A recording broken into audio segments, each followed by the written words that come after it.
The 30th chapter, in which the Queen and Captain Quire go hunting.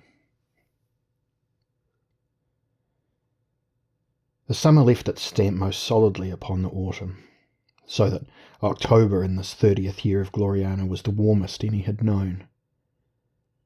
No breezes came to blow away the threat of war, and neither was Gloriana's ardour for her little lover cooled.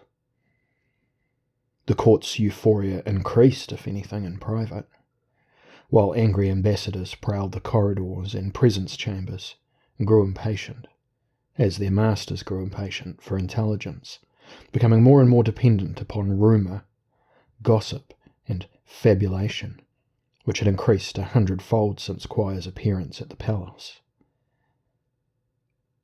The ambassadors in the main wanted reassurance from the Queen, so they could inform their homelands of the practicality of peace, but, unable to provide news, they were helpless to counter the heady talk of fleets and armies, cannon and cavalry. The authority of precise-sounding terms which described the ugly and ludicrous facts of the chaos they pretended to describe. Maps were got out, and paper fleets were launched, with all the usual silly ritual, and sane men looked desperately to Gloriana, hoping for the regal, maternal command to put away the toys before the squabbling became earnest. Albion's nobles mingled with the ambassadors, growing uncertain and quarrelsome as they waited for instruction, dismayed and disheartened by the Queen's new mood, for she gave audience so rarely and with such misinterest that she made worse what her silence had begun. The empire, founded on a grand myth, must have the myth sustained if it were not to disintegrate. There were many in the palace who saw the disintegration already beginning, and spoke of Herne's bad blood showing at last, and they whispered stories of the Queen's monstrous appetites, of the legendary seraglio where every night scenes were enacted to make those of Herne's time seem like good-hearted, innocent frolics. Yet only Montfaucon and a few of his party saw Quire as the instigator of all this. He represented himself, when he appeared, as one who sought to remind the Queen of duty, and who failed.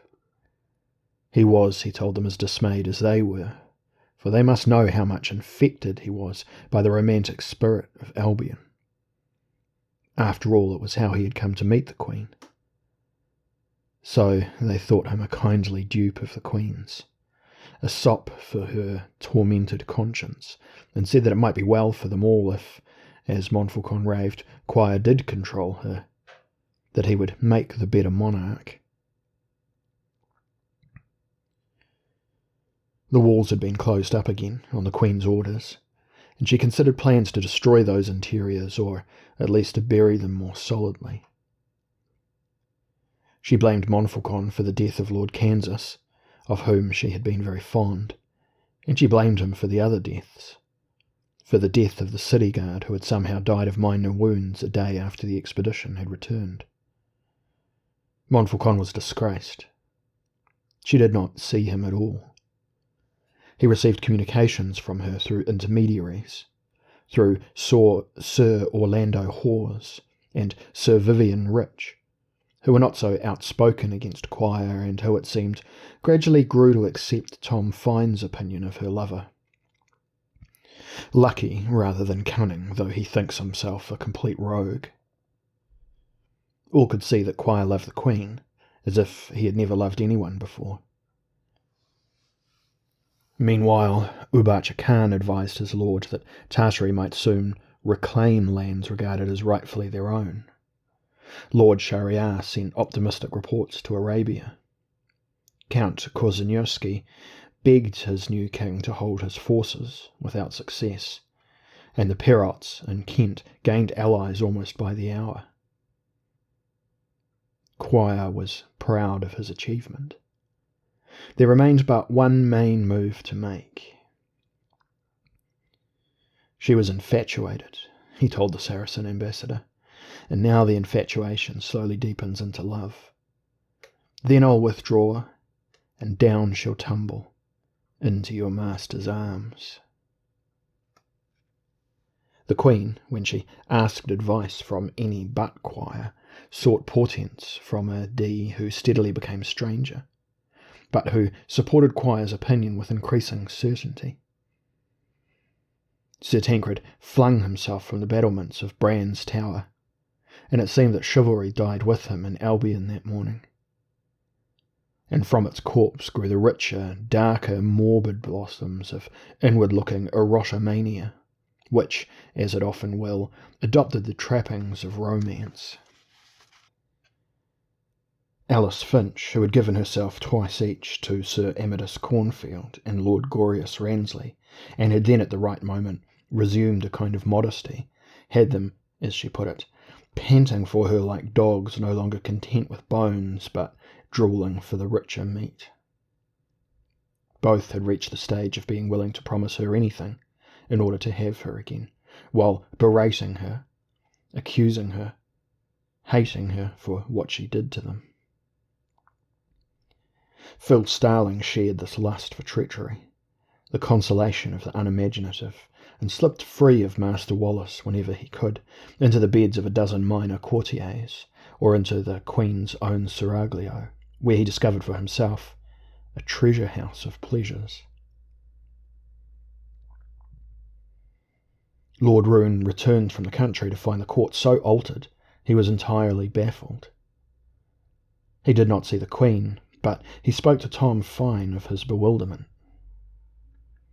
Is this Quire to be king? What becomes of Albion? Tom Fine held the opinion that Quire would make an excellent candidate for consort.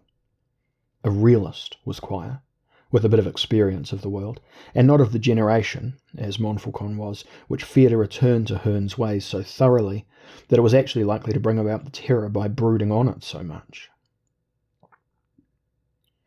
Ubacha Khan found the small black and white cat, now completely healed, and made inquiries of Elizabeth Moffat. He discovered an unexpected ally in Sir Orlando Hawes. Alice Finch was put by Quire to stalking Hawes. She won her way to his bed, but she told Quire had to give him rather more than she had given the others. It would be worth the expenditure, Quire was certain. Ubacha Khan visited the members of his retinue, warriors all, who lodged outside the palace gates. Quire heard of this with some amusement. Tinkler reported that Montfaucon had sent him into the walls to try to parley with the rabble there. Montfaucon did not know that Tinkler had captained it when it had killed Kansas and the others, for Quire had put him in charge then. Quire instructed Tinkler to continue to obey Montfaucon, to serve him to the letter until such time he countermanded his command. Montfaucon spoke secretly with Count Korzeniowski, telling him of Quire's part, but not his own, in the abduction of the king. He hoped that Korzeniowski would then tell the Queen.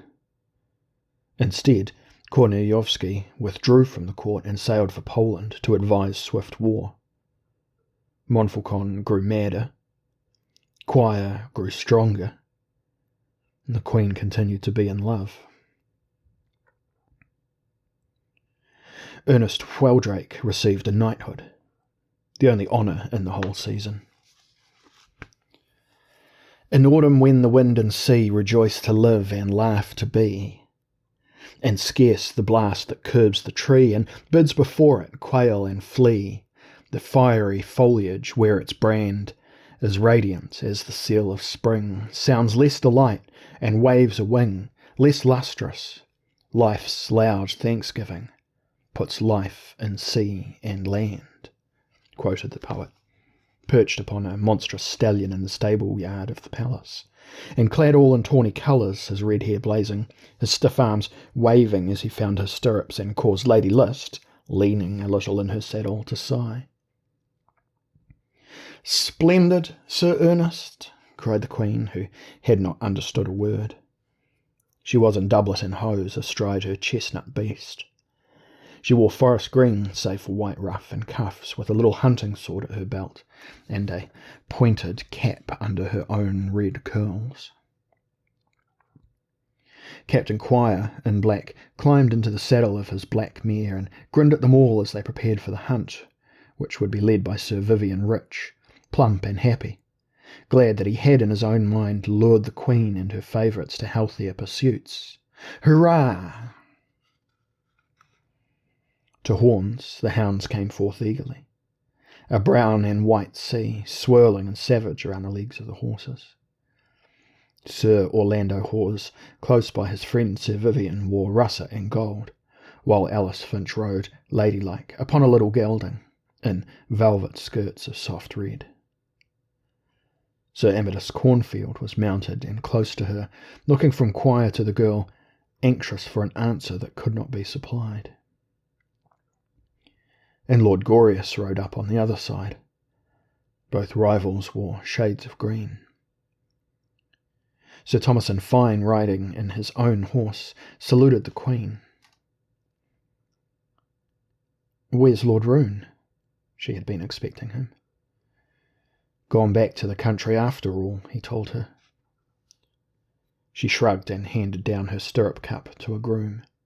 The hounds were on the move, and the huntsman trotted through the gates, towards the open country where a little mist could be seen on the fields. "He's best away from the court, I think." "Aye." Sir Thomason's horse began to buck as the hounds went by. He was not a hunter. "And I saw Lord Montfaucon this morning." "He never sleeps at all." She was careless. "Was he wandering the corridors looking for spies again?" "He says the Perots have half the houses in Albion in sympathy with them." She spurred at flanks. "Let him have the whole damned realm," and they were away. Soon the Queen was a good distance ahead of Quire. With flapping cloak and bending brim he sought to catch her, through mallow fields and over hedges moist with dew.